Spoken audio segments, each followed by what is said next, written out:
Ini Oke, saya harus hidup terus videonya? Iya, videonya hidup Oh aja. gitu. Oke, teman-teman, jumpa lagi di TFH Talk Show from Home, episode spesial Ramadan yang terakhir ke-8 dari total 8 episode di bulan Ramadan ini. Masih bersama saya, Bobi Alim, ya, menggantikan Mas Tio selama Ramadan.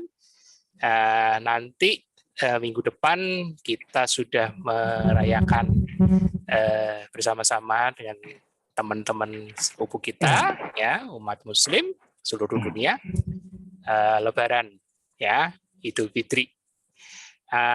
Dan nanti minggu depannya lagi baru kita mulai kembali TFH dengan Mas Tio dan juga narasumber para nakes, ya. Khusus di episode terakhir ini ke-8, ya, saya mau hadirkan satu narasumber yang juga luar biasa. Beliau ini seorang pekerja juga, ya, boleh dibilang kantor, ya, tapi pengalaman karyawan, ya, beliau juga luar biasa pengalamannya. Mas Pak Manorsa P. Tambunan. Halo, selamat malam, Mas. Malam Mas semuanya. Iya.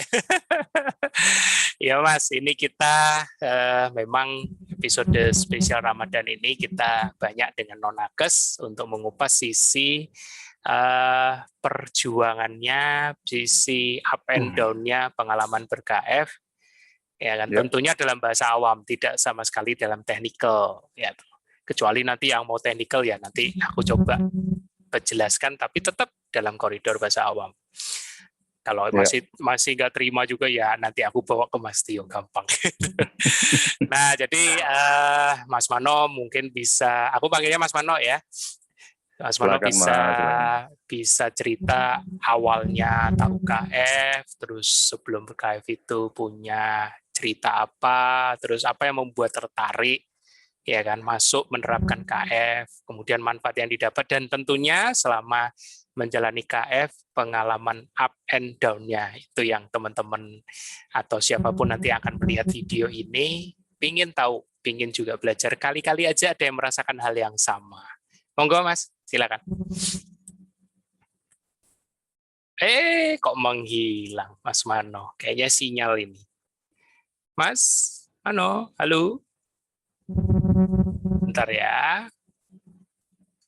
Ini kayak kendala sinyal.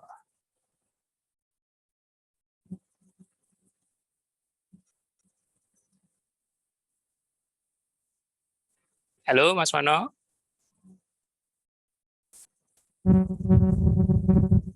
Halo, Mas?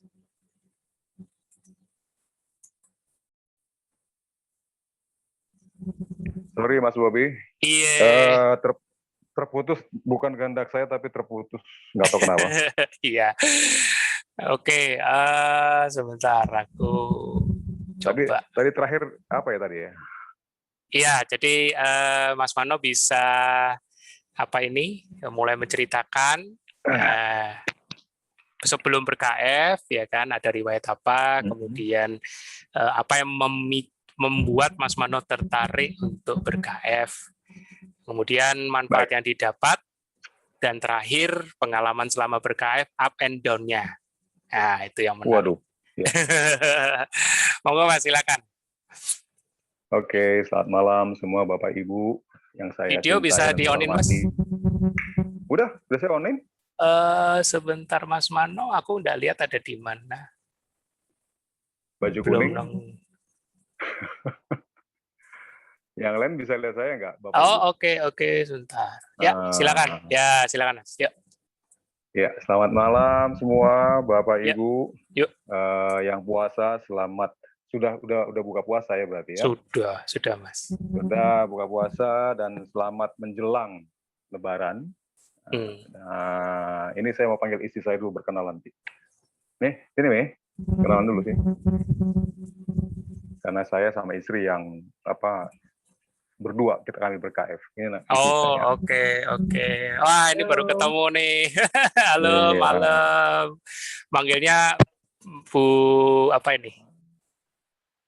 Manggilnya Ciko, ini Ciko. Oh, Ciko. Oke. Ciko. Salam kenal. Oke, saya kembali. Oke. Oke. Nah, nanti saya undang istri saya juga akan cerita sedikit pengalaman-pengalamannya dari sisi dia, karena yang mulai dari kami berdua itu saya, Bapak Ibu. Jadi kalau boleh saya ambil pointersnya supaya kita interaktif aja ya, jangan satu arah dari saya. Awalnya itu saya penyakitan, Bapak Ibu, banyak penyakit saya, tapi di balik penyakit saya itu saya gemuk, saya makmur gitu kelihatannya gitu ya.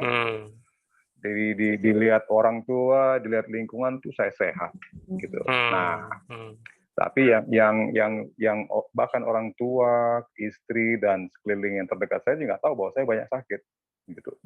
Jadi sakit saya itu mulai dari yang ecek-ecek lah, sinusitis awalnya. Sinusitis itu kan banyak minum antibiotik ya, Bapak Ibu ya. Antibiotik dari awal. Itu sinusitis itu dari saya muda, dari saya remaja. Dan karena saya nggak tahu apa-apa. Iya. Karena saya ya taunya cuma dokter ya, kita ke dokter lah, THT gitu kan. Nah, setiap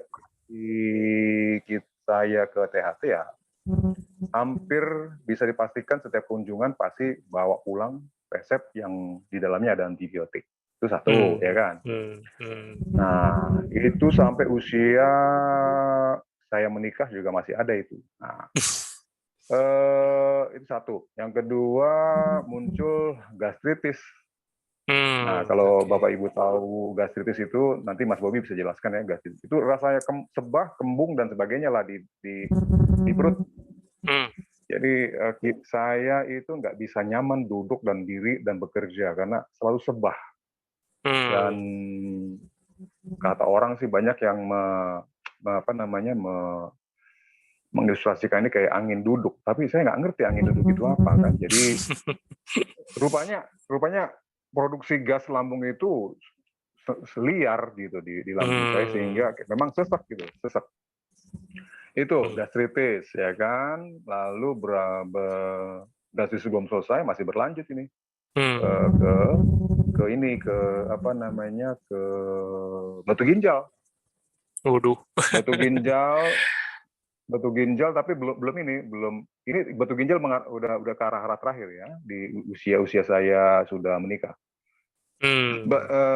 Ada aja temuan dokter internis nih, mohon maaf kalau ada dokter di dalam grup ini, ada aja temuan gitu. Ini ada batu ginjal Pak, terus ada batu empedu Pak, kayak gitulah. Waduh. Nah gitu. Tapi memang hasil USG, Mas Bobi, hasil USG dan diperlihatkan kepada saya. Nah saya juga kan karena nggak tahu ngebaca ini kan. Jadi dari hasil dari kunjungan demi kunjungan itu pasti ada obat kan, ya Mas Bobi ya. Obat saya bawa pulang. Nah terakhir pamungkasnya adalah darah tinggi, Mas Bobi. Hipertensi ya. Darah tinggi. Nah, hipertensi di mana pada saat itu saya sudah kehilangan akal gitu. Ini apa sih? Nah, ini satu yang saya mau berbagi sama Bapak Ibu. Apa sih motivasinya? Motivasi saya itu satu aja Bapak Ibu. Saya nggak percaya Tuhan Allah itu menciptakan tubuh kita begitu gitu. Nggak tahu, saya ada dorongan itu aja dalam hati saya. Ada semacam kayak belief atau keyakinan, masa sih Tuhan Allah ini menciptakan saya jadi proyeknya atau kelinci percobaan dokter. Nah itu dorongan itu yang saya mungkin ya tanpa sadar saya mencari tahu, rasa ingin tahu saya untuk meraih gitu ke kalau saya membahasakan adalah meraih apa sih semua ini kan gitu kan. Nah pertama dengar kata ketofastosis itu aneh sekali, apa yang pula kan gitu kan ya, apa sih ketofastosis. Nah itu saya dengar dari radio, jadi pendek cerita dengar radio, di mana di situ kalau ibu dengar radio namanya Tike gitu kan, ngomong keto gitu kan. Udahlah nggak ngerti kan. Ada teman saya namanya Roy Simangunsong, kalau Bapak Ibu ada yang mengenal dia, Roy Simangunsong yang Nandesbek, istrinya Nandesbek itu. Kalau Ibu Bapak Ibu pernah warawiri lah kayaknya warawiri di grup ketofastosis sama resep KF atau apalah gitu ya. Nah, suaminya itu teman saya Roy Simangunsong. Kok kawan ini kok kurus sekali saya gitu kan. Dan biasalah saya berangkat dari sebuah environment atau lingkungan yang kalau ngeliat orang kurus pasti sakit nih, kan gitu kan. Ini sakit apa nih kawan gue ini? Wah, udah kena gula nih kan kayak gitu, ya kan. Nah, saya beranikan tanya, kenapa bro? Ya diceritain ternyata. Oh, tapi di situ saya nggak ngena, nggak mudeng gitu loh. Jadi ada makin saya masuk ke dalam pemahaman keto itu ada 2 orang teman dekat saya, satu lagi Pak Sutri, Pak Sutri di gereja lah. Oh, saya lihat ini Pak Sutri ini saya tahu benar suaminya teman saya yang gede banget ini ya, badannya. Obes juga ya. Langsing ya. Obes. Sama-sama obes kami. Jadi saya lihat di foto Facebooknya kok jadi ganteng kawan satu ini kan tadi. Saya tanya. Nah, dia cerita, oh gini-gini, itu si Roy Sumangunsung juga sebenarnya ada yang duluan. Oh, barulah saya tahu ternyata kawan saya Roy itu kurus bukan sakit, tapi gaya hidup baru. Nah, karena punya 2 sumber yang bisa saya percaya karena teman dekat gitu kan, ya saya cari-cari cari-cari tahu mengenai gaya hidup ini. Nah, lalu kan apa situ langsung saya rubah? Ini saya enggak, Mas. Saya dengar ikut-ikutin lah talkshow-talkshownya si Mas Tio, walaupun saya nggak ngerti banyak mengenai paparannya Mas Tio.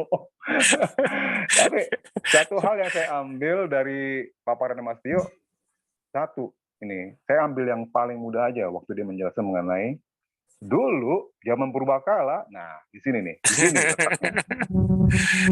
Nggak ada kulkas katanya. Bener. Ya kan? Jadi makan harus habis pada saat itu juga kan gitu kan. Oke. Bangun pagi ngapain mereka? Saya pikir-pikir, oh iya, ambil alat buru memburu. Iya bener. Terus ada sarapan nggak mereka? Kagak ada sarapan. Iya bener juga. Lalu mereka ngapain? Berburu. Artinya apa? Mereka berkegiatan langsung, nggak pakai sarapan. Iya benar juga. Tenaganya dari mana? Pertanyaan besar buat saya tuh, ya kan? Lalu mereka balik.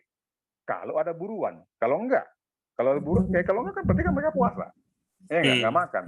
Nah, tapi kalau ada buruan, puji Tuhan, alhamdulillah makanlah mereka kan. Tapi anggaplah skenario-nya adalah skenario ada buruan. Berarti mereka paling tidak makan di jam-jam bukan jam pagi, jam 12, jam 2, jam 3 mungkin ya. Artinya mereka setelah balik dari memburu itu. Buat saya ini ilustrasi yang buat saya masuk akal gitu. Ditambah kalau kita semua pernah SD SMP kan kita bicara kalau manusia purbakala itu kan umurnya kan panjang-panjang ya Mas ya. Ratusan tahun katanya. Benar juga. Lalu oke lah. Kalau kejauhan kalau manusia purbakala, saya langsung jumping forward ke opung saya, nenek saya dari ibu. Itu udah hampir 100 tahun meninggal baru. Nah, di situ saya trace back, dia makan apa ya? Iya, makannya nggak macam-macam. Ya kan makan hati ayam ampela doang.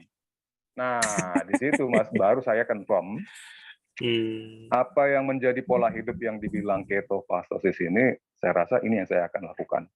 Nah, melakukan is one thing, gitu kan. Tapi ada yang saya pelajari. Nah, ini saya masuk ke dalam kan tadi before ya. Nah, sekarang lagi periodenya begitu memulai. Ada aspek yang saya boleh share, dan mungkin ibu-ibu, bapak-bapak juga mengalami. Ada namanya bahasa yang bahasa bapak ibu Muslim ikhtiar katanya kan. Usaha terbaik. Nah, ya ikhtiar ini apa ya? Oh, dalam bahasa saya mungkin beriman gitu ya. Oke. Nah, buat saya ini juga relate juga ke saya gitu. Oh ya ada usaha, ada doa.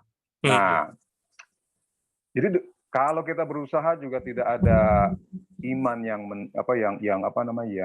menyertai, saya rasa juga akan putus tengah jalan gitu, ya kan? Saya punya motivasi, tapi nggak punya iman sama juga bohong. Jadi disinilah letak gonjang-ganjing Bapak Ibu, kalau saya boleh bilang ya, gonjang-ganjing kenapa? Ya musuh pertama saya adalah ucapan-ucapan sekitar. Lo kok nggak makan nasi? Jawabannya apa? Mau nerangin gaya Mas Tio? Agak bisa saya. Iya, betul banget. Sambil nunggu ya sinyalnya, moga-moga kembali normal. Lagi seru nih. lagi seru. Sepertinya storytelling ini, Mas Wano. Sabar ya. Saya kayaknya stop video dulu ya, supaya Iya, iya. jaringannya bisa muat ya. Oke, Mas. Ya. Maaf ya Bapak Ibu. Iya, nggak apa-apa, Mas. Jadi Pak, saya teruskan ya. Udah Iya. dengar semua ya Bapak Ibu. Saya akan Iya. coba. Jadi gini, yang terberat tuh karena saya mendahulukan. Halo? Halo, Dengar ya? Mas. Monggo, Mas. Ya, oke. Saya mendahulukan bagaimana saya berikhtiar dulu deh, ya kan, menetapkan hati lah gitu kan, ketetapan hati, determinasi kalau bahasa Inggrisnya lah. Nah, itu karena itu mahal, Bapak Ibu, mahal sekali, ya kan. Nah, kenapa mahal ya? Karena kita harus bisa bertahan di pendirian kita. Kenapa itu? Ya karena sekeliling dan terdekat Pak Ibu, Bapak Ibu. Ring satu kita, istri, ibu, kakak, adik, saudara gitu, tanya gitu. Apalagi kami kan orang Batak ini kan banyak acara Mas Budi. Arisan lah, ketemuan apa, pesta segala macam. Nah bayangin saya ikut pesta tapi nggak makan nasi, ya coba kan. Lu kenapa kamu makan ini? Nah kayak gitu. Nah, karang-karang aja jawabannya kan. Iya, betul. Nah, betul. Nah tapi di kantor saya juga mengalami itu. Nah, bagaimana saya eksekusi memulai itu ya karena bahan-bahan materi-materi yang saya dapatin ya seadanya dan bahasanya Mas Tio juga saya tidak bisa mengerti, ya apa yang saya ngerti aja lah. Oh hewani semua, oke makan hewani kan gitu kan. Nah awal-awal di awal-awal itu makanan saya menunya cuma itu aja Bapak Ibu. 3 potong ayam, udah. Nah kan, protein semua padahal itu kan nggak ada lemaknya. 3 potong ayam doang ya. Jadi saya 3 potong ayam bakar udah, dan itu terkenal tuh saya di kantor. Ini pasti Pak Manorsa nih. Iya, nah, udah nggak ada nasi gitu lah. Bodoh amat lah ya kan. Orang-orang pada nanya ini kenapa nih Pak Manorsa nih? Ini ada apa namanya sesembahan atau kayak gimana? Dikira ada ritual tertentu. Gitu. Ada ritual ya kan. Wah ini pantesan aja nih kan gitu kan. Nah oke. Itu persisnya tanggal berapa itu Mas? Itu 2017 akhir Mas. Oh 2017 akhir ya. Saya mulai 2017 akhir, 2018 awal.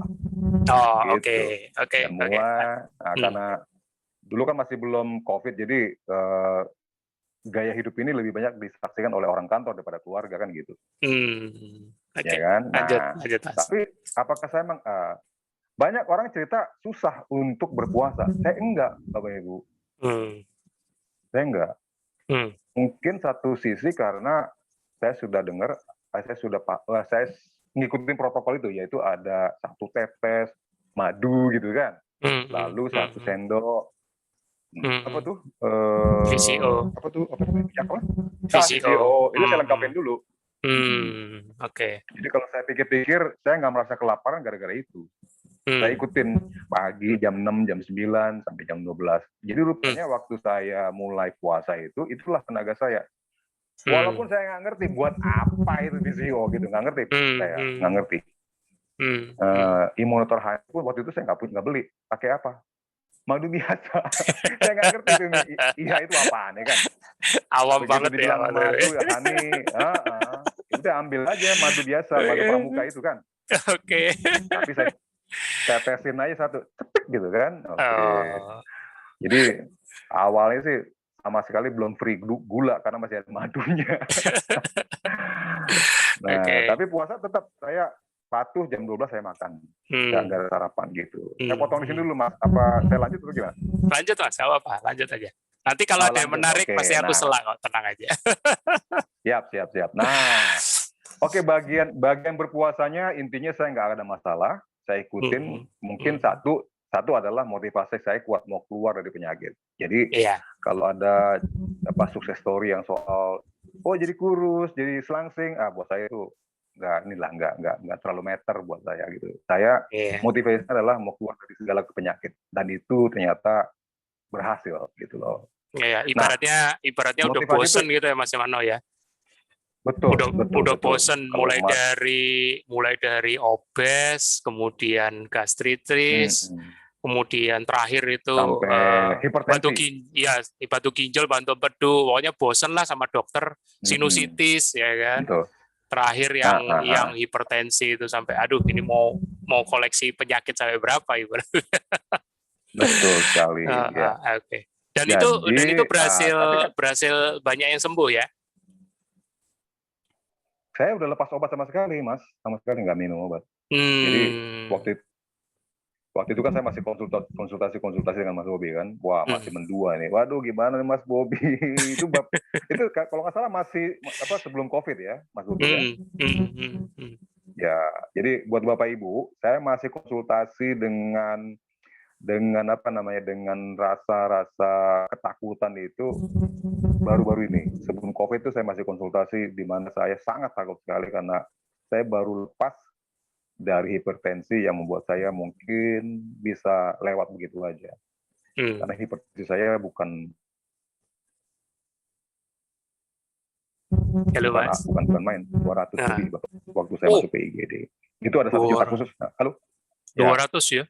217 kalau nggak salah, 217 hipertensi saya. Dan waktu masuk IGD itu saya bingung, saya biasa-biasa aja, cuma ada vertigo aja. Suster dan dokter buru-buru nyari ternyata mereka harus menurunkan tensi saya, gitu.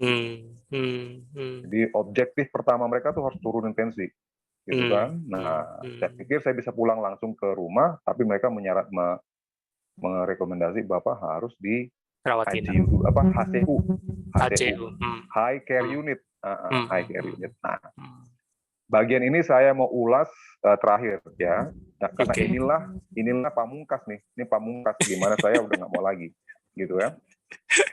Tapi jadi kalau saya hitung-hitung dari 2018, 19, 20 udah masuk tahun 3 Bapak Ibu saya ber-KF tanpa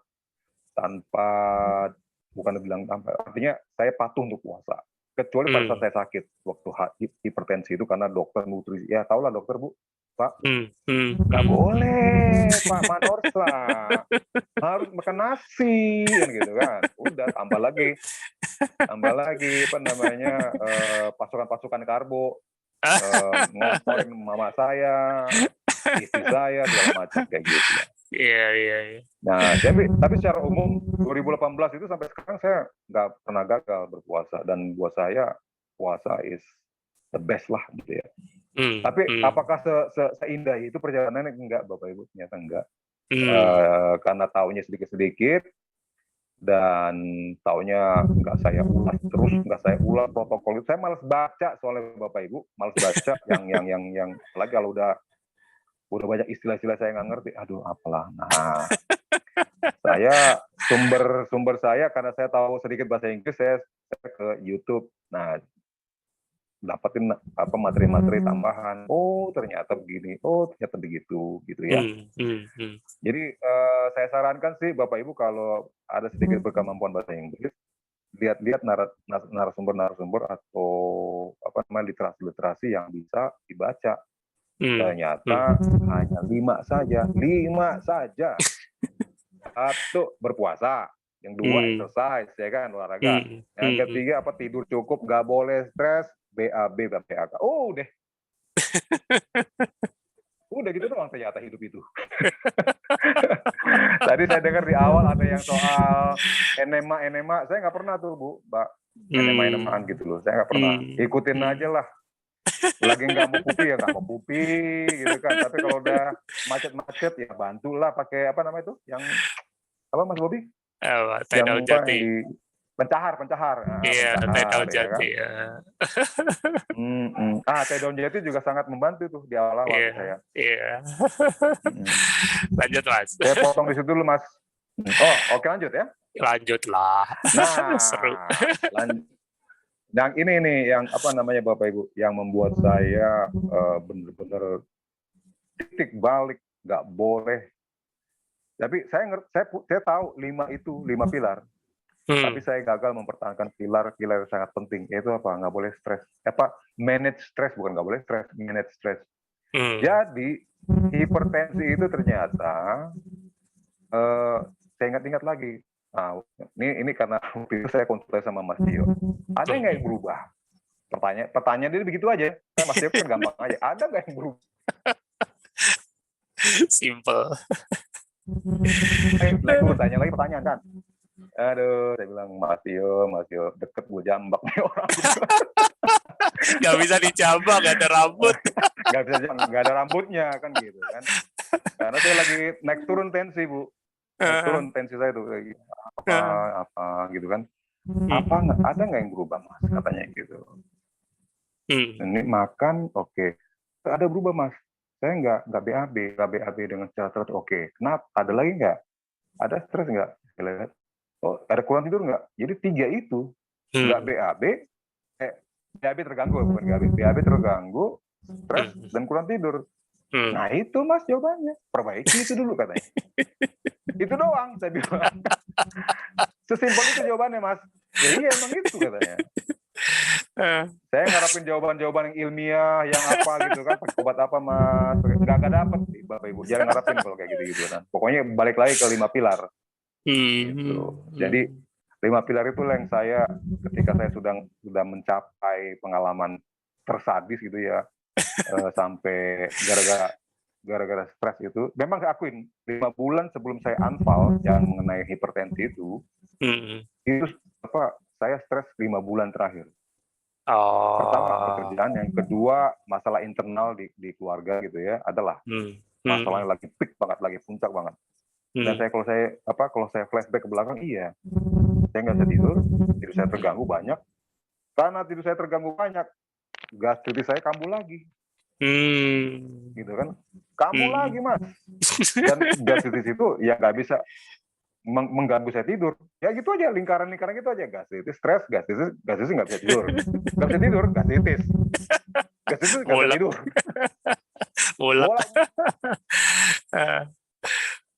Bolak-balik di situ aja ya. Gitu loh. Nah, oke, perbaiki tidurnya. Tapi sebelum saya bisa perbaiki, udah unfall duluan. Sebelum saya bisa perbaiki 5 pilar itu, saya unfall duluan gitu. Nah, disitulah titik balik. Disitulah kalau imam percaya orang Kristiani, saya langsung berserah sama Tuhan. Tuhan ambil aja kalau memang udah bosan kamu di sini. Tuhan saya di sini. Tapi kalau belum, tolong saya bilang. Gitu kan. Tolong saya akan perbaiki pola hidup, gitu kan. Dan disitulah saya terus konsultasi. Nah, konsultasi kalau mau jawaban yang enak jangan ke Mas Tio. Karena pasti kasih istilah-istilah yang nggak ngerti saya. Untungnya puji Tuhan, alhamdulillah ada Mas Bobi. Begitu Bapak Ibu. Itu berarti yang 2020 itu ya? Itu berarti yang tahun 2020 awal itu ya? Betul Mas, betul. Oh, jadi unfall-nya di tahun 2020 awal karena stres. Iya. Ya, tapi itu jadi titik balik ya. Iya, lanjut. Bahwa stres itu ternyata akar dari semua penyakit. Nah, dan kalau Bapak Ibu pengen tahu lagi, ternyata ada yang namanya brain gut axis gitu ya Mas Bas? Iya, betul, brain gut axis. Jadi jalur tol dari otak ke perut atau pencernaan. Wah, luar biasa. Gitu. Jadi apa yang terjadi di otak, stres itu sangat mempengaruhi apa yang terjadi di pencernaan. Pencernaan kacaulah hidup Bapak Ibu. Serius. Bapak Ibu bisa lihat nanti cari-cari di Google gitu, apa sih brain gut. Jadi otak sama pencernaan, brain gut axis. Jadi ada poros antara apa yang terjadi di otak itu akan menentukan apa yang terjadi di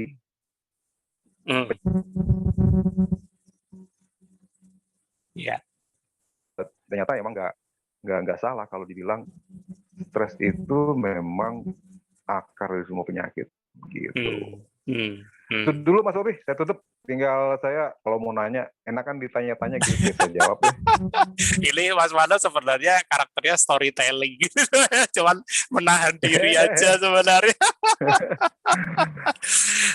Aku kenal Mas Mano itu waktu beliau japri aku ya di awal tahun 2020 itu ya kan. Dan waktu itu memang aku mungkin lengkapi sedikit ya Mas ya, berdasarkan apa yang aku masih ingat. Jadi waktu itu Mas Mano juga sudah ngomong, bukan baru, sudah pernah, tapi apa sempat off lah ibaratnya. Tapi tidak masalah. Iya. Waktu itu aku bilang nggak apa-apa Mas, kalau memang mau KF lagi ya nggak masalah. Nah, jadi aku baru tahu ternyata ada cerita historisnya lagi. Oh, Iya. ada sinusitis, ada hipertensi, batu ginjal, batu segala macam ya kan. Dan sudah lepas obat, tapi mengalami lagi relapse ya kan, mengalami lagi gejala Betul. gastritis, terus hipertensinya juga mulai terjadi lagi, bahkan sampai anfal waktu itu stroke. Iya. Aku masih ingat itu Mas Iya. Mano, kalau nggak salah, nggak tahu pas di rumah sakit atau pas sudah pulang gitu ya. Jadi japri ke aku, minta dibimbing. Ya sudah, aku bilang, aku masih ingat itu, nggak usah ingat dulu Mas, ya sudah ya kan. Sekarang yang terpenting ke depannya, next-nya gitu. Ya seru deh, aku baru tahu deh ceritanya. Rupanya disimpan loh. Rupanya disimpan. Lebih enak cerita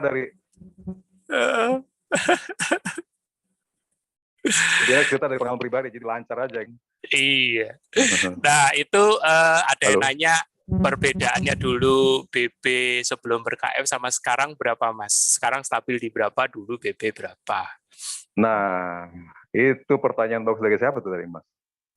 Itu aja sih yang aku sempat tangkep.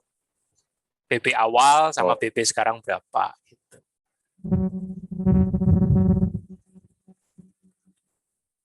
Halo Mas, ya. Mas?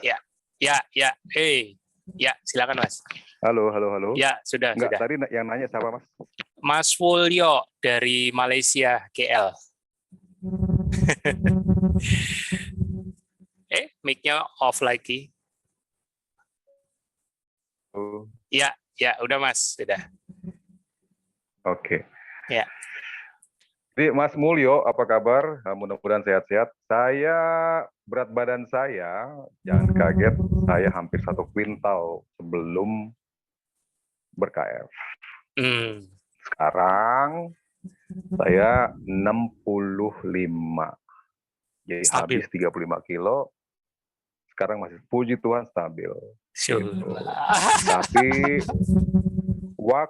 jadi ini momen-momen di mana saya juga mengalami dilema dan saya sendiri hampir goyang karena apa?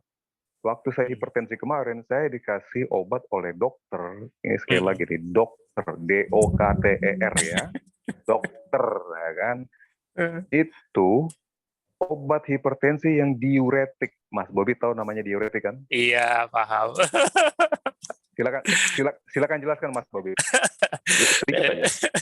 Jadi diuretik itu memicu diuresis, jadi sifatnya membuang cairan dalam tubuh. Tujuannya untuk mengurangi tekanan di dalam tubuh, tekanan darah di dalam tubuh. Tujuannya itu. Itu aja Mas, bahasa awamnya segitu aja, santai. Iya. Lanjut. Di seminggu saya di rumah sakit, itu obat jenis diuretik itulah yang diberikan kepada saya oleh dokter saraf, oleh dokter. Jadi kondisi saya dikepalai oleh seorang dokter saraf, gitu ya. Dan dokter saraf ini sudah memerintahkan harus diturunkan dan yang ini obat-obat yang keras katanya dia. Habislah badan saya, Bu. Pak, habis karena kencing terus. Gimana nggak habis? Kencing terus.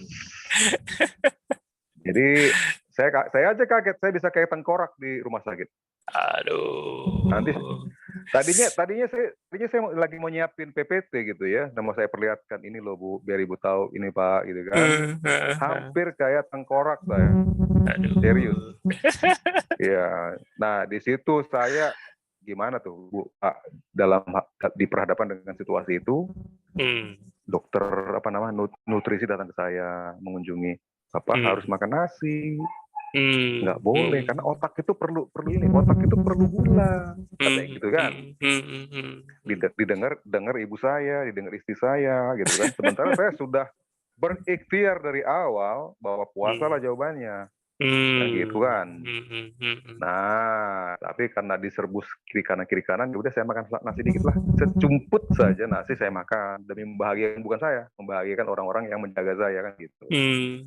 Nah, seminggu saya di rumah sakit, oke, selesai. Apakah sudah selesai saya di rumah sakit? Enggak, lanjut di rumah tapi rawat jalan. Tapi memang mungkin Tuhan masih kasihan sama saya, Bapak Ibu. Jadi waktu saya seminggu di rumah sakit dan pulang ke rumah, sebenarnya kondisi saya masih belum fit betul untuk balik ke dunia kerja. Sangat-sangat tidak mungkin, ya kan? Lalu saya menggunakan ini cerita sedikit aja, menggunakan rekomendasi dokter untuk minta izin ke kantor untuk istirahat selama 1 bulan, ya kan? Jadi saya minta istri saya untuk ketemu bos, atasan saya langsung. Tolong minta izin sama bos saya bahwa saya diminta untuk istirahat 1 bulan. Ini dokter order gitu kan, perintah dokter. Terserah nanti si bos mau bilang bocat, pecat, ya di PHK terserah. Karena saya sudah siap, Pak. Kan? Nah, istri saya pulang, saya bersyukur sama Tuhan, ternyata saya masih ditahan sebagai pegawai gitu kan. Jadi diizinkan istirahat. Itu Maret, Pak. Jadi Maret ya, Maret 2020. Iya, Maret 2020, ya kan? Jadi saya balik, selesailah saya beristirahat, masuklah, saya putuskan masuk kan, walaupun masih kayak keleyang-keleyang gitu ya, karena keleyang-keleyang bukan karena penyakit saya, karena obat. Nah, sekarang saya tahu itu karena obat gitu. Jadi saya ke kantor, keleyang-keleyang, saya nggak tahu berterima kasih atau bersyukur seperti apa. Pandemi, kebijakan perusahaan bilang WFH, udah. Dari situ saya memperbaiki tubuh saya. Itu balik rumah. Saya nggak tahu pandemi ini anugerah atau apa, tapi buat saya ini ada hikmah di belakang pandemi ini buat saya. Amin, gitu. amin. Gitu. Sampai sekarang nih. WFH sampai sekarang, Ibu saya. Selalu ada ini ya, penyertaannya ya, penyertaan yang Maha Kuasa dari atas ya. Ada aja. Oke. Saya tekankan aspek itulah, aspek keilahian itu memang harus dijaga. Lalu apalagi Mas Mano untuk pengalaman up and down-nya? Atau kembali sudah turun lagi kah hipertensi dan segala macamnya? Saat ini saya sudah nggak ada keluhan, Mas. Jadi dari sudah discharge dari rumah sakit itu berapa lama recovery-nya? Oke. Discharge dari rumah sakit itu nggak mudah karena saya harus berketetapan hati untuk melepas obat, ya kan? Melepas obat itu dilematis buat saya, tapi saya karena Mas Tio masih bilang kalau masih ini obatnya dilepas kan gitu kan. Betul. Saya berangsur-angsur. Nah, saya cobalah. Jadi yang tahu tubuh kita sebenarnya kita. Jadi saya tes gitu loh. Kalau saya saya ikutin resep dokter, tapi saya mau makan ini setengah porsi gitu kan. Setengah porsi rasanya seperti apa. Saya catat, Ibu. Saya catat, Bapak. Saya catat rasanya seperti apa. Terus saya beli alat tensi. Saya rajin tensi itu tiap setengah jam, tiap 1 jam saya rajin ngetensi. Gitu. Jadi saya nggak mau konyol juga. Saya ngerti apa yang dirasakan Bapak Ibu kalau lagi sakit ya kan. Saya nggak mau konyol gitu. Saya catat, tapi saya pakai data. Ya kan, saya pakai data. Mantap. Makan, stabil kok gitu kan. Nah udah sampai sekarang ya saya lepas. Gitu. Luar biasa. Total berapa lama itu? Saya sebentar kan itu discharge itu kan di Maret, April masih gonjang-ganjing, Februari masih gonjang-ganjing. Ini 2021 ya? Iya. Ini kita balik ke 2020. Ada kali 6 bulan terakhir. 6 bulan ya. luar biasa. 6 bulan terakhir saya sudah bebas. Sudah kembali pulih ya. Sudah turun semua, hipertensi, gastritis sudah kembali berangsur hilang, udah nggak ada lagi sampai sekarang ya. Nggak ada, Mas, nggak ada. Luar biasa. Aku masih ingat itu dilematisnya Mas Mano untuk mengurangi obat itu antara mau dan tidak, takut ya kan. Aku masih ingat. Iya.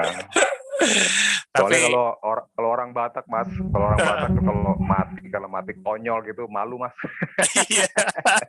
Itu Mas Mano juga cerita itu di telepon selalu. Mas Mano ini aku bilang termasuk di kelompok yang memang haus mencari, ya kan. Walaupun masih kontradiksi awalnya, kan kita sama-sama dengar tadi testimoninya beliau pada saat ngalamin anfal, ya mau nggak mau harus break dulu, ya kan, harus makan nasi walaupun sejumput, harus demi orang-orang terdekatnya, keluarga apalagi, ya kan. Betul. Dan ya untuk kembali recovery memang bukan langkah yang mudah, ya kan. Sekali lagi KF di sini tidak mengklaim bahwa itu yang menyembuhkan, tapi justru bersinergi, ya kan. Makanya waktu Mas Mano dalam kegalauannya waktu itu telepon ke aku, Mas, aku kalau KF lagi bisa nggak dengan cerita begini-begini? Aku bilang boleh, enggak apa-apa, enggak usah dipusingin masa lalu. Ya sudah berlalu ya sudahlah, ya kan. Minimal Mas Mano sudah pernah merasakan manfaatnya dan itu tidak membohongi, tidak bohong.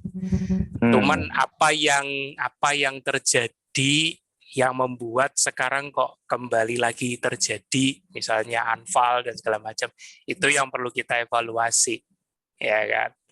Nah, di situ babak baru, apa istilahnya, kalau dulu Mas Mano kan pokoknya taunya 5 hal yang ditangkap, analogi Mas Tio yang itu kan.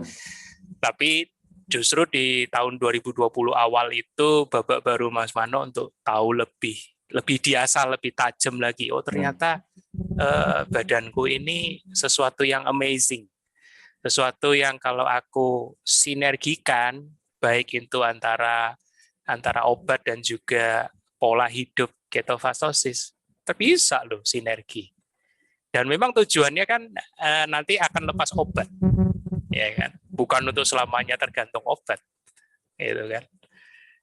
Dan itu sudah dibuktikan oleh Mas Mano setelah 6 bulan, walaupun sempat takut awalnya sampai mau lepas obat hipertensi itu beliau tiap hari ngecek tensi aku bukannya ini, cuman ya sudah, enggak apa-apa, namanya memahami bahwa tensi itu memang fluktuatif. Tapi begitu datanya sudah terkumpul, kebetulan Mas Mano ini rajin mengumpulkan data, ya kan, jadi terlihat di situ fluktuatifnya, range-nya dan stabilnya di angka berapa terlihat. Nah, di situ baru akan kelihatan karakteristik metabolisme tubuh kita seperti apa. Dan itu bisa berbeda dari orang lain. Sangat-sangat bisa berbeda. Ya. Kemudian gastritisnya juga sudah mulai ini, termasuk dulu juga sempat Mas Mano itu berat badan juga galau, ya kan. Ini enggak tambah turun lagi, Mas, gitu. Kemudian apalagi ya Mas ya waktu itu ya sempat galau juga masalah mineral ya. Ketika aku syaratkan untuk konsumsi ponari sebagai cara enjoy untuk asupan mineral, ya kan, Mas Mano udah berada, mungkin kalau aku bayangin, karena ini aku belum pernah ketemu sama Mas Mano, teman-teman. Moga-moga nanti kalau diizinkan bisa ketemu, ya kan. Itu bayangin ekspresinya, Mas aku hipertensi disuruh minum garam ini nggak tambah berangkat tambah nanti. Soalnya kemarin anfalnya udah trauma banget 217, ini malah disuruh minum air garam lagi dalam bentuk ponari. Jadi, tapi begitu, ya itu tadi, itu bagiannya Mas Mano. Saya cuman memberitahu, meyakinkan, tapi keputusan ada di Mas Mano waktu itu. Dan puji Tuhan, Mas Mano menjalani walaupun dengan segala pertimbangan, dan puji Tuhan ya tetap normal, malah bahkan hipertensinya malah turun, ya kan. dan gejala-gejalanya juga membaik waktu itu. Gitu. Luar biasa. Nah, biarkan tubuh kita, Mas Mobi, untuk mencari keseimbangannya sendiri gitu loh. Jangan diganggu-ganggu. Iya, betul. Karena tubuh kita ini seperti yang Mas Mano ditanyakan di awal kepada Sang Pencipta. Masa sih tubuh yang sempurna itu kok begini, ya kan? Waktu dapat berita dari dokter tiap kali konsul kok dapat beritanya surat cinta mulu tambahan penyakit, ya kan? Nah, masa tubuh yang sempurna kok kayak begini, gampang banget kena penyakit bahasa kasarnya.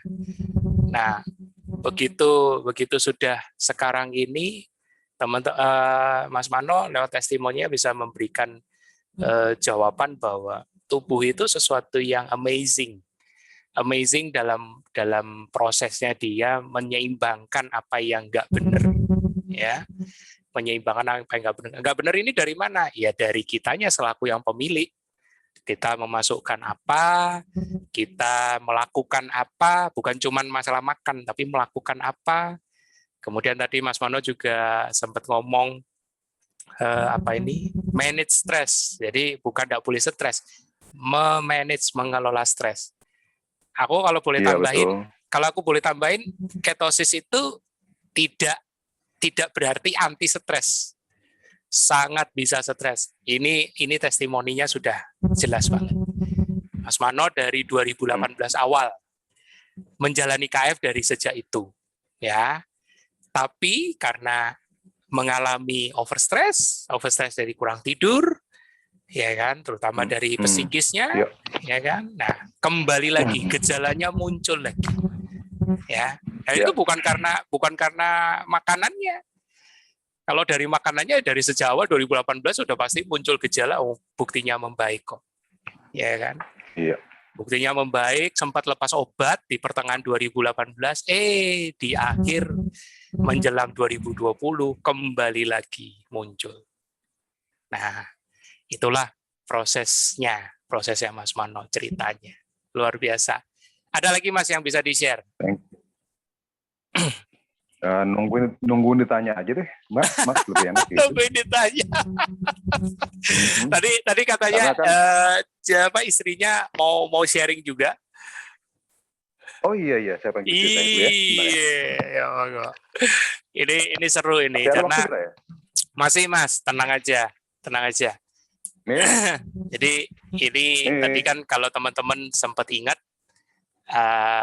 betapa istri juga memegang peranan penting, apalagi pas Mas Mano suaminya ini sedang anfal, ya, dan waktu itu masih keto, ya kan. Nah, ini kita mau dengar di sisi dari istrinya. Manggilnya tadi Ciko kalau nggak salah ya, Mbak Ciko. Halo, selamat malam Mbak Ciko. Apa namanya? Gitu apa? Ya, kita sambil nunggu ya. Oh, pegang.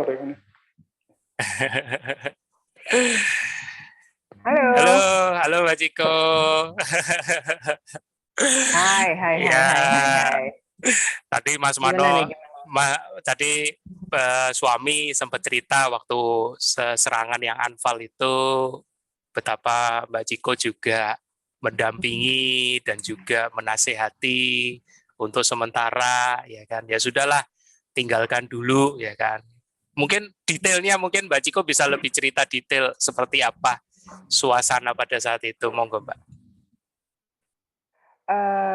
Kalau kita samakan dulu di mana nih yang dimaksud Mas tadi ya? Iya.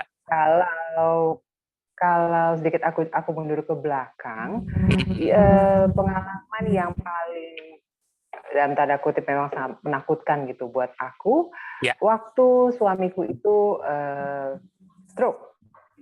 Oh, oke. Jadi, beliau sempat mengalami stroke sampai masuk ke dalam ruang HCU. HCU ya. Ya, hasil. Nah, di situ pengalaman yang ingin aku ceritakan adalah selain ketakutan melihat suasana yang suasana ruang rawat, yang paling membingungkan adalah ketika kita berbicara dengan dokter. Okay? Yes. Yang paling sangat membebani beban pikiranku adalah ketika berbicara dengan dokter, di mana dokter menasehati untuk mengkonsumsi vitamin A, B, C, D dengan pola makan yang sangat berbeda dengan pola makan yang sudah kami anut belakangan selama di jalan ini, gitu kan? Perbedaan pola makan itu yang benar-benar membuat saya berpikir sampai sekarang. Ya kan? Karena jelas sangat berbeda. Mereka menyarankan untuk mengkonsumsi karbohidrat, walaupun setelah kami negosiasi ada level-level karbohidrat yang masih bisa ditolerir oleh mereka dan oleh kami pada awalnya di masa itu. Tapi itu adalah satu hal yang menurut saya menarik untuk para pakar-pakar, teman-teman pakar-pakar yang sudah lebih senior, yang sudah lebih berpengalaman dalam dunia keto ini, untuk lebih digali, didalami, untuk lebih dijadikan kesimpulan jenis makanan apa sih sebenarnya yang bisa mendekati kebutuhan dari dokter ini untuk pasien-pasien seperti suamiku, gitu kan? Karena pada prakteknya akhirnya Manorsa itu hanya mengkonsumsi daging dan sayur, gitu kan, pada masa itu, gitu. Itu sempat sangat membuat khawatir dokter dan membuat diskusi yang cukup pakai otot, pakai urat. Iya. Karena kami saya bilang diskusi pakai urat sebenarnya itu sudah terkategorikan berdebat, gitu loh. Jadi sudah sampai pakai dasar analisis, sudah sampai bicara tentang pengalaman sekolah, ya kan? Pengalaman kuliah, background degree, gitu kan. Jadi udah nggak bisa untuk saya argu lagi, gitu. Iya. Nah, itu pengalaman paling menarik. Tapi dari semua pengalaman itu, baiknya untuk saya adalah jadi lebih semangat untuk menggali menu makanan. Iya, betul banget. Menu mungkin lebih variatif dengan kue-kue, lebih variatif dengan camilan, lebih variatif dengan sayuran ataupun daging, gitu loh. Mulai lebih kreatif untuk mencari bumbu-bumbu mana-mana yang ternyata masih banyak sekali di supermarket sana yang masih bisa kita konsumsi, gitu loh. Yes. Nah, itu yang menarik buat saya ya, pengalamannya ya. Wow, seru nih. Berarti ya kalau tidak mengalami itu juga tidak bisa upgrade seperti sekarang ya Mbak Ciko ya. Bisa mendampingi dan lebih kreatif lagi ya ibaratnya. Lebih kreatif, lebih banyak berdoa sih saya Mas ya, terus terang ya. Terus lebih banyak baca di Google, lebih lama saya di supermarket untuk mencari daftar isi dari apa-apa yang dijual di sana. Nutrition facts dan ingredients-nya pastinya ya. Kemudian saya lebih banyak hunting ke pasar-pasar besar. Kira-kira jenis-jenis apa nih gitu ya yang saya nggak tahu, gitu kan. Sebagai istri ya, bagian yang menariknya itu gitu.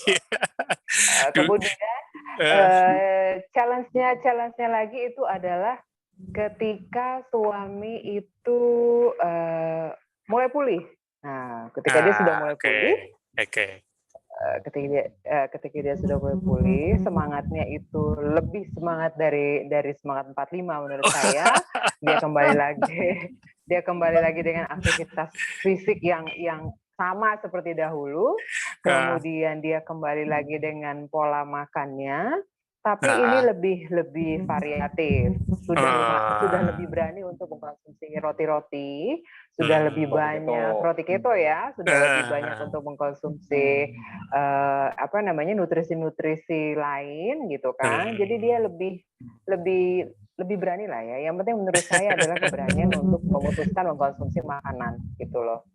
Karena sebelumnya hanya daging dan di potong ayam bakar peraturan yang sangat ketat itu. Iya, ayam bakar, ikan goreng, kemudian daging steak. Steak pun sangat memilih bumbu apa yang akan dipakai gitu kan. Sekarang udah enggak, sekarang udah sudah lebih welcoming dengan bumbu-bumbuan. Udah lebih berani untuk mencoba hal-hal baru, tapi menu-menu yang nggak dilarang di KF. Ya, karena sudah pegang alat pancingnya, yaitu batasannya berapa, itu yang penting memang. karena aku yakin juga Mbak Ciko dulunya sering ke pasar besar juga, Mbak, untuk hunting begini. Enggak. Itu. Buat saya itu berkat. Itu pengalaman unik itu. Sesuatu yang dulunya nggak terjadi, sekarang terjadi. Betul. Buat saya itu berkat. Kemudian berkat lainnya itu, berkat kedua adalah saya jadi lebih sering baking di rumah. Kalau dulu hanya untuk baking kue kering, sekarang lebih senang bikin roti-roti seperti banana bread, terus strawberry bread, terus coconut bread. Jadi pintar saya ya Mas ya, dengan di sini ya. Syukurlah. Puji Tuhan lah ya buat saya. Itu pengalaman baru buat saya. Mbak Ciko, sedikit mengulas nih dari sisi istri nih. Mas Mano waktu menjalankan KF itu, ini mungkin mewakili teman-teman juga ya, karena kan biasanya di komunitas itu suka saling saling berdiskusi, gimana, maksudnya saling tanya, kamu pernah ini ndak, pernah cheating atau gimana. Nah, tapi Mas Mano jangan jawab ya. Kira-kira dari Mbak Ciko, Mas Mano pernah cheating nggak sih? Paling bandel nggak sih? Pernah bandelnya kayak gimana sih?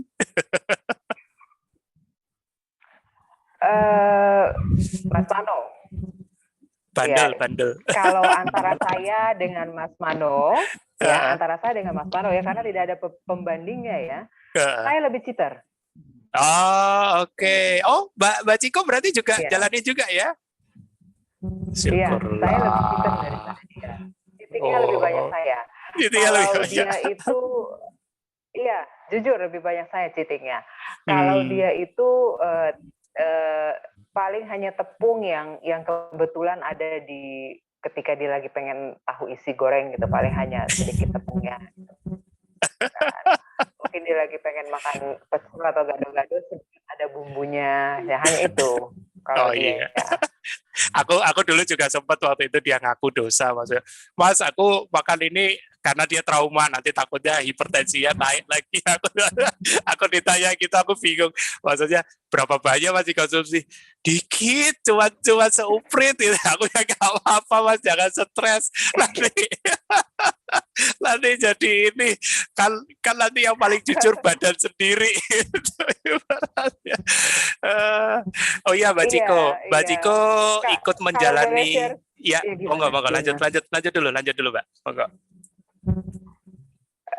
Tadi kan karena ada kalimatnya Mas tadi yang bilang saya hanya sedikit.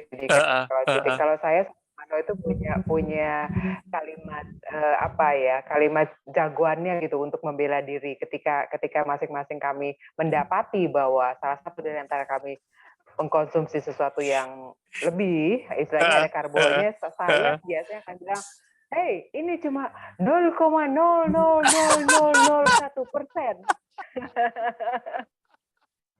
Pembelaan diri ya. Ya, itu kuncian kami. Seru. Tapi ini memang bahasa kasihnya mereka ya. Jadi teman-teman, bagi yang masih punya pergumulan suami istri, nggak usah ini terbebani ya kan. Mas Mano nanti juga bisa dihubungi atau bisa lihat nanti di Facebooknya Japri, beliau inbox, tanya tips-tipsnya. Mbak Ciko pun juga pasti akan mau berbagi bagaimana dia dulu dari seorang ibu rumah tangga yang nggak tahu sama sekali mungkin tentang memasak, sampai harus ke pasar belanja gitu, memilah-milah, apalagi sampai tahu tentang nutrition facts segala macam. Sekarang lihat seperti apa beliau ya kan Mbak Ciko ya kan, dan itu jadi berkat ya. Mbak Ciko, berarti Mbak Ciko mulai menerapkan KF itu dari kapan persisnya? Apakah sejak yang Mas Mano itu stroke, yang anfal itu? Dari awal. Oh, dari awal. Mano lebih dahulu 6 bulan dari saya. Sedikit aja Mas. Beda 6 bulan. Oh, beda 6 bulan ya. Waduh, Iya. seru juga. Makanya sempat juga tarik urat juga ya, diskusi urat sama dokter waktu anfal ya. Iya, itu betul sekali. Betul sekali. Itu benar-benar perdebatan yang pakai melotot kalau bahasa gampang. Waduh, wah jangan-jangan udah masih ketemu sama dokternya lagi enggak? Bercanda tapi. Sebenarnya dikenal karena ketakutan kehilangan. Oh, takut kehilangan ya. Aduh. Kalau Mbak Ciko, manfaat apa yang didapat dari menerapkan KF, Mbak, selama mendampingi Mas Mano? Oke, kalau saya yang paling terlihat itu secara fisik. Aku tuh kemarin itu punya badan, mungkin nggak tepat saya bicara angka, tapi saya lebih bangga untuk berbicara angka di sini, gitu ya. Jadi saya itu punya angka di atas rata-rata, 100 kurang 8 kilo berat saya. Wow. 100 kurang 8 kilo berarti 92 ya. Terus kemudian saya berhasil turun sampai sekarang 61. Ya kan? Itu kebanggaan buat saya bisa turun. Keren. Itu saya lakoni selama hampir 3 tahun. Wow, nggak kebayang ya teman-teman. Bayangin dulu sebelum ber-KF seperti apa Mas Mano dan Mbak Ciko. Ini tembem Mas, ini tembem nih. Iya, itu betul sekali. 100 kurang 8 kilo saya itu. Ini nggak cuman nanti teman-teman Bapak Ibu mau lihat. Ini nggak cuman berat badan Mas. Ini nggak cuman berat badan yang nggak terduga ya, nggak bisa dibayangkan dulu. Aku juga bisa menebak teman-teman juga akan kesulitan. Umur Mas Mano sama Mbak Ciko ini umur berapa? Makin pusing. Ya kan, umur sekarang umur berapa? Ayo, ada yang berani nggak di chat? Ada yang berani nggak kasih tahu ini umur berapa? Mas Mulyo bilang 30. Ada yang jawab? Mas Mulyo bilang 30. Coba dong, Bapak Ibu. Ada yang bilang 52. Oke. 50. Balita bawa 50. Masih ada raut bapaknya. Lucu. Saya terima dulu ya Mas Bobi ya. Iya, ayo. Oke. Saya 47, dia 44. 43. Bapak Ibu. 47. Dia 43. Wow, ya jam 30 nggak nyangka ya. Semudah itu loh. Tapi terima kasih loh Pak. Terima kasih Pak. Siapa yang bilang saya 30? Terima kasih. Mas Mulyo. Mas Mulyo.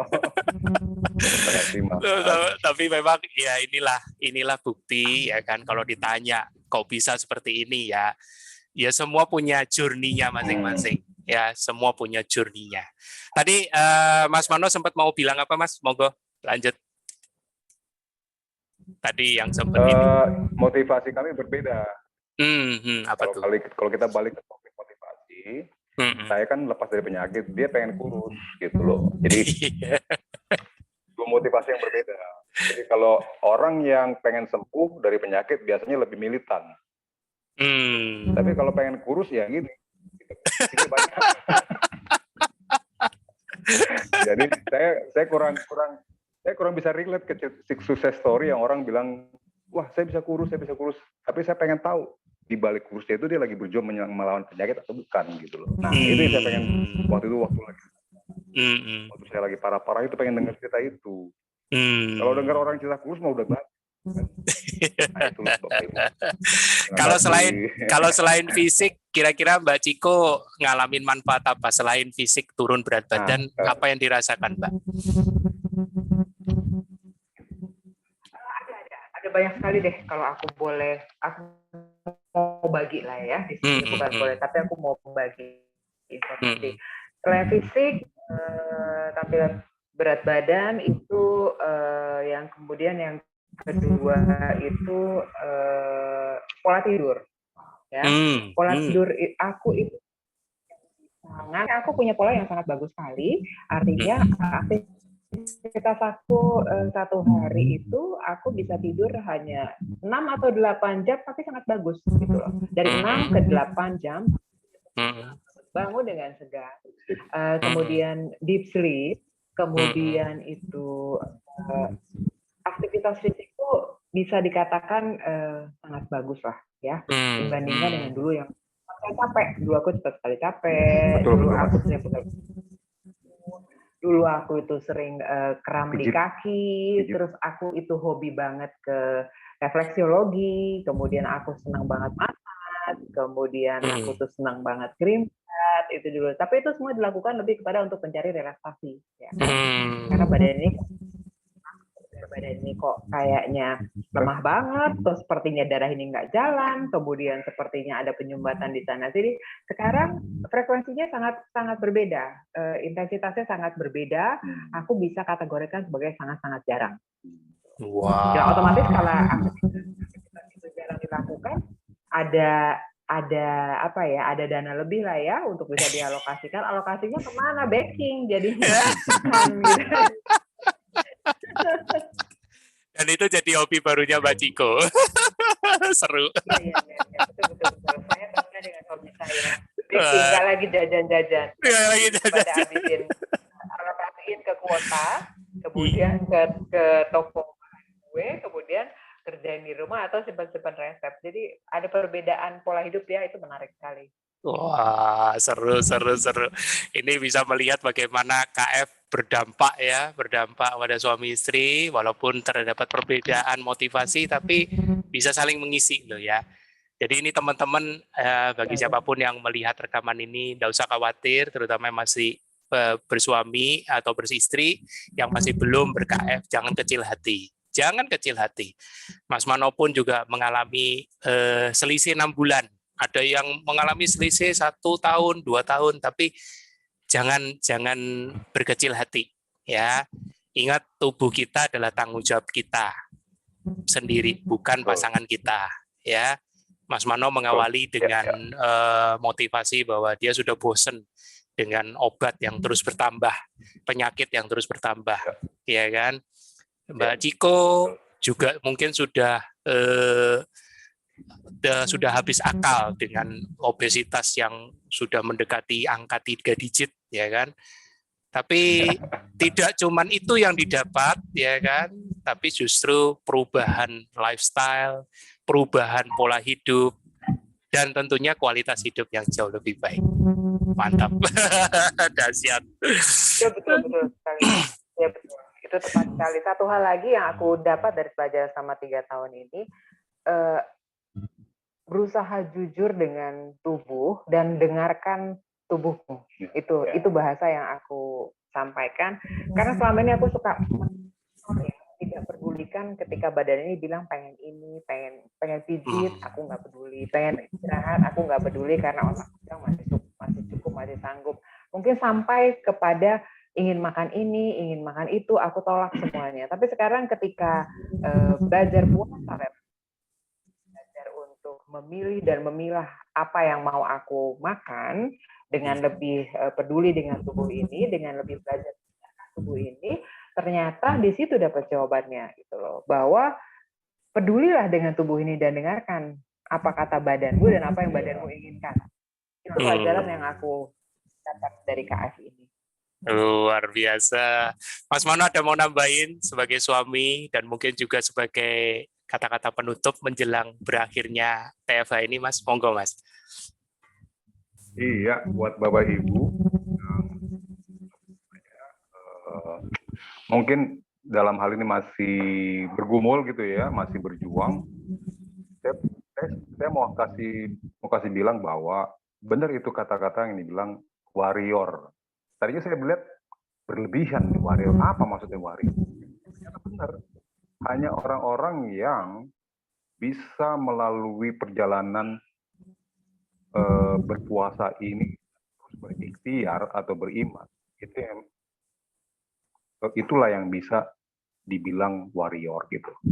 Kalau pola hidup dan sebagainya mungkin masih bisa lah dilakukan banyak orang. Tapi untuk sampai ke ujung di mana seperti kami bisa mengatasi dan melihat ke belakang bahwa oh ternyata yang di belakang itu ternyata hanya sebagai proses saja pergumulan dan pada akhirnya kita saya setuju dengan kata-kata warrior itu gitu loh. Jadi seandainya tidak berlebihan rupanya memang sebuah kata warrior pejuang atau apa namanya.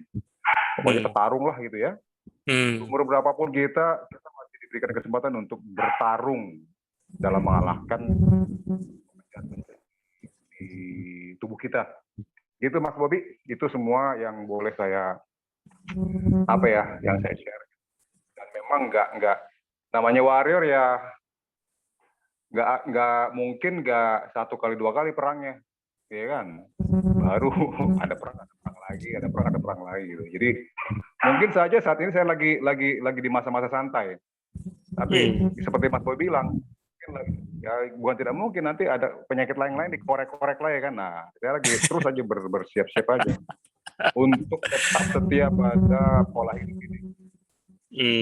Menggunakan apapun yang terbaik dikasih Tuhan di dalam tubuh ini untuk kita ikut berperang gitu. Jangan sampai pas masukin yang lain-lain lagi. Apalah. No way. Tidak ada lagi. Itu Mas. Dahsyat. Penutup yang luar biasa untuk episode terakhir ke-8 spesial Ramadan ya. Seorang pasangan suami istri ya yang juga kurang lebih 3 tahun menjalani KF ya. Teman-teman simak itu pesannya bahwa tidak ada yang tidak mustahil. Semua bisa. Kembali lagi ke motivasi dan niat di awal. Apapun motivasimu, biarkan itu yang mendrive kamu sampai ke ujung di akhir. Ya kan? Seperti tadi Mbak Ciko, cuman motivasi di awalnya adalah turun berat badan. Tapi itu tidak menjadikan beliau berhenti begitu berat badan tercapai, tapi justru mendapati manfaat yang jauh lebih besar ketimbang berat badan. Ya, jadi bagi teman-teman yang hanya berat badan, oke, mungkin itu yang cukup pada saat ini, tapi teman-teman harus bisa melihat, harus jujur seperti tadi Mbak Ciko bilang. Harus jujur sama badan sendiri ketika badannya merasa lebih enak, lebih enteng, hidup lebih berkualitas, ya kan? Nah, bagi yang punya riwayat penyakit, ya anggaplah ini sebagai ikhtiar seperti tadi Mas Mano bilang, ya kan? Beliau juga mengawali KF dengan afirmasi, ya kan? Afirmasi dengan dua alat bukti dalam tanda kutip ya, udah kayak penyidik Polri aja. 2 alat bukti dan juga afirmasi dengan riwayat di keluarganya. Kebetulan waktu itu neneknya Mas Mano. Oh iya benar juga ya. Langsung beliau jalankan. Prosesnya memang tidak mudah. Kalau memang mau belajar dulu sampai yakin itu juga boleh. Tapi in the end yang menentukan sampai di ujung akhir adalah seberapa konsisten Anda menjaga motivasi di awal. Dan seperti tadi Mbak Ciko juga bilang, ayo percaya sama badan sendiri, percaya sama tubuh kita sendiri. Yang paling jujur itu bukan kata orang lain. Ya, orang lain boleh berasumsi apa aja, ya kan? Bahkan mereka pun mengalami proses itu. Mas Mano dan Mbak Ciko mengalami proses pergumulan diuji itu, ya kan? Di kondisi Mas Mano sedang anfal, ya kan? Tapi bukan berarti tidak ada pilihan, tetap ada. Dan waktu itu justru malah bersinergi dengan medis, dan lihat sekarang, mereka menuai hasilnya. Mereka recover, ya kan? Mereka juga tetap masih menerapkan ketofastosis sampai sekarang. Thank you, Mas Mano, ya, Mbak Ciko, ya. Juga, Mas. Aku terberkati dengan episode terakhir ini, ya, bisa pasangan. Aku tadi nggak mengira bisa pasangan, ternyata malah dapat pasangan. Ini juga kejutan buat aku. Thank you, matur nuwun sangat. Ya, terima kasih ya. Oke teman-teman, kita sudah terakhir di episode spesial Ramadan, episode ke-8. Jangan lupa minggu depan kita sama-sama merayakan Lebaran, Idul Fitri ya untuk teman-teman kita sesama Muslim ya, muslimin muslimah. Minggu depannya lagi baru nanti kembali Mas Tio akan menemani kita di TFH bersama para nakes kembali. Para nakes yang juga sudah tidak sabar untuk membagikan pengalamannya ber-KF. Ya, jangan khawatir. Moga-moga format ini aku akan tetap pertahankan, tapi bukan di hari Rabu dan Sabtu, tapi bisa jadi di hari lain, mungkin menggantikan seminar yang sudah lama tidak ada. Ya, jadi melengkapi dari sisi awam, non-nakes, untuk teman-teman terobati dari sisi psikis, dari sisi cerita-cerita yang menyentuh, ya kan, menyentuh secara kehidupan realnya. Oke, nantikan 2 minggu lagi, dan tak lupa menjelang Lebaran, saya ucapkan selamat menyambut Lebaran Idul Fitri di bulan Mei nanti, tanggal 12 kalau nggak salah, atau tanggal 13, kita tunggu aja pengumuman bersamanya. Dan sampai jumpa di episode bersama Mas Tio 2 minggu lagi. Selamat malam.